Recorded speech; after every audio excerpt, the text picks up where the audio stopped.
Benjamin Zephaniah. I remember when I was a teenager, there used to be a bit of graffiti all over the place that used to say, however you vote, the government will always get in. You know,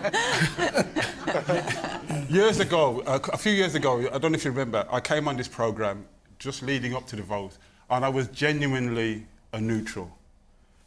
The first person I ever heard talk about the EU very passionately, and he was a Leaver, was Benn.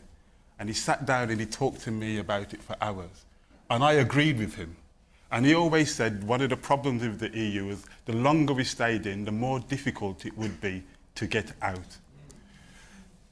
One of the things I thought leading up to the referendum was simply, you know, you said about the government, and I just made that comment about the government. Look, it doesn't matter if we have Brexit, remain or leave, however you look at it, trust me, the workers will get screwed. Anyway, the banks are screwing you, the insurance companies are screwing you, the utility companies are screwing you. It's just about how much you get screwed, right? That's it when it comes down to it. Now, when I look at the people, I live in Lincolnshire, 71% I think was the vote in Lincolnshire. And I spoke to somebody in one of my villages the other day, and he said, I voted when it came to the European community and the common market, I beg your pardon. He said, I voted not to join.